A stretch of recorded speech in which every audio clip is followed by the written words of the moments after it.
As you said, the CFTC is the one filing this suit in Chicago today, both against Binance, which is the largest crypto exchange in the world, and its CEO, CZ. The largest cryptocurrency exchange in the world, Binance, has just been caught. CZ Binance, the founder, has just been charged because as of today, the CFTC sues Binance and CZ over willful evasion of U.S. laws, as well as unregistered crypto derivatives products. The regulator is saying that Binance shirked its obligations by not properly registering with it. The CFTC alleges that Binance offered unregistered crypto derivatives products and directed U.S. customers to evade compliance controls through the use of VPNs. The CFTC is basically saying that Binance is allowing and encouraging its users to use things like VPNs to get outside of U.S. jurisdiction, and that Binance hasn't properly registered. Carl mentioned the filing. Let me read you a portion of it because it is very fascinating. They say that Binance's reliance on a maze of corporate entities to operate the Binance platform is deliberate. It is designed to obscure the ownership, control, and location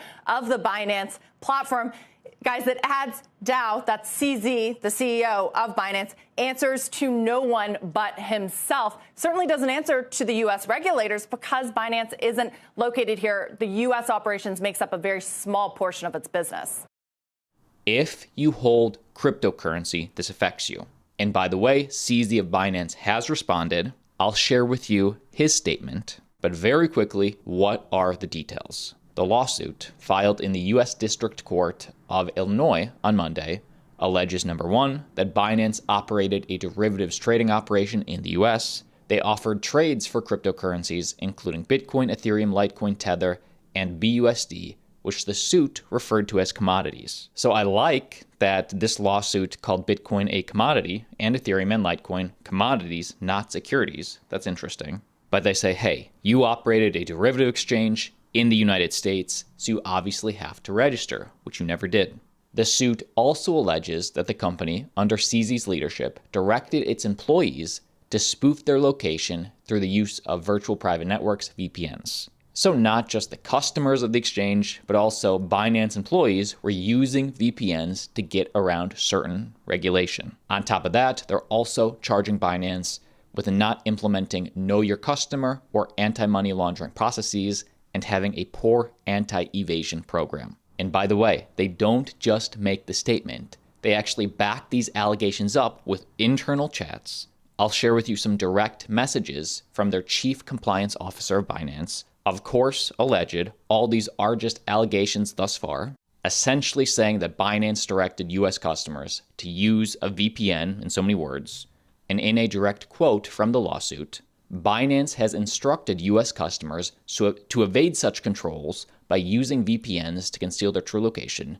VPN use by customers to access and trade on the Binance platform has been an open secret, and Binance has consistently been aware of and encouraged the use of VPNs by U.S. customers. I think having regulation, having clarity, regulatory clarity is very important for the industry to continue to grow. So I think having that is very important. And the final thing I'll share with you before we get to CZ, before we get to the latest Michael Saylor news, some of these alleged internal chats from Binance are wild.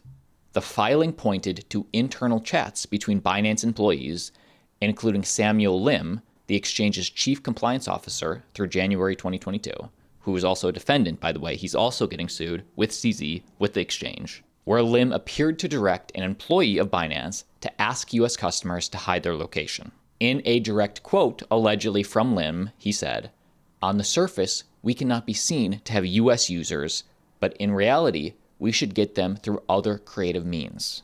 The suit also alleges that the exchange was well aware that sanctioned entities and individuals from sanctioned regions were trading on its platform, sharing chat logs where Lim said, "Terrorists usually send small sums that are barely enough to purchase weapons with." He also said other customers were here for crime. And how did the CFTC gain access to all these messages? Well, according to the suit, while Binance employees, including CZ, by the way, used the Signal app with an auto-delete functionality to communicate with each other, obviously not illegal, the suit implied that the CFTC had access to CZ's phone, saying it was able to collect Signal text chains and group chats from it. So was CZ's phone compromised? That's what the CFTC says, although maybe that's just a cover. Maybe they have an internal leak, a rat, somebody feeding them this info. Either way, CZ responded, kept it short and sweet, and just responded with the number 4. This refers to his pinned tweet at the beginning of the year, which says, "We'll try to keep 2023 simple, spend more time on less things, do's and don'ts. Number 1, spend time in education. 2, compliance. 3, product and service. And 4, ignore FUD, fake news, attacks, etc. In the future, would appreciate if you can link this post when I tweet 4. Now, the Michael Saylor news today might be even bigger news, but my opinion on all this, what's happening with Binance, we knew this was going to happen. CZ knew something like this was going to happen. You can't become the biggest crypto exchange in the world globally by trading volume without making a few enemies of regulators. Binance is building products, financial products, where you don't need the traditional system. And obviously, the traditional system regulators have an issue with that. Best case scenario would be they just get with a heavy, heavy fine. Binance has the money. I'm sure they'd gladly pay it off to brush this past them. Worst case scenario would be CZ or other higher-ups go to jail. Of course, to do that, you have to find them, and nobody knows quite where these individuals are. Binance has no headquarters. Care to explain at CZ at Binance? Headquarters is a concept. You don't necessarily need to be in an office to be productive. And by the way, some people are saying that the worst outcome potential of all this is Binance gets banned outright in the US. But I got news for you. Binance is already not allowed in the US. That's why we have Binance US. That's the US regulated entity, separate company. When you look at the Binance coin, it's kind of interesting because it's not falling as much as Bitcoin or Ether or even Coinbase. See, it's down actually just 4%, and it was down even more. And I think, guys, that just speaks to the idea that Binance's business, most of it is international. This is going to affect a much smaller portion, and it still is by far the largest exchange in the world. And this is an ongoing story, so make sure you click subscribe. You do not want to miss a daily video. MicroStrategy, Michael Saylor's company, repays their Silvergate loan, as well as spending a fresh $150 million buying more Bitcoin. This is all public information in their latest SEC filing. And first off, the software company MicroStrategy has fully prepaid the $160 million outstanding balance on its $205 million loan from Silvergate Bank. So they are out of Silvergate completely, which is good. And by doing so, the company has ended its credit agreement with Silvergate and reclaimed the over 34,000 individual Bitcoin that was held as collateral against the loan. So this is a huge punch to the face for everybody that was rooting against Michael Saylor. This is now a huge relief for the MicroStrategy company. And then in the same SEC filing, MicroStrategy also disclosed that between February 16th and March 23rd, it spent about $150 million acquiring 6,455 more Bitcoin.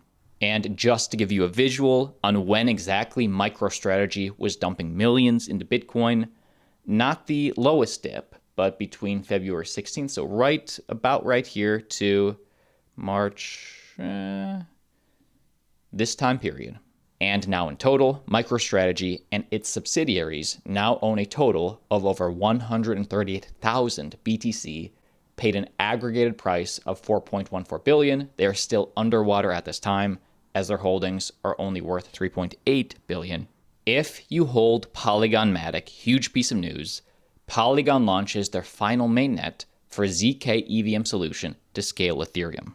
And how big is this? What exactly is this? Well, in a direct quote from a Polygon co-founder, ZK EVM can be recognized as the holy grail of blockchain scaling.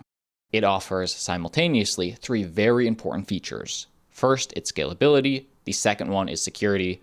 And the third one is EVM equivalency, or EVM compatibility, meaning that it's interoperable with Ethereum, and all 3 are equally important.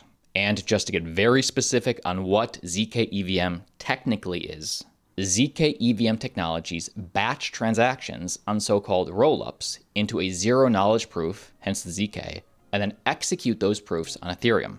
In essence, what that means, by reducing transactions into smaller pieces of data, this technology helps keep Ethereum relatively unclogged with activity. And then, of course, the news today is that Polygon MATIC finally has this. They've launched their final mainnet.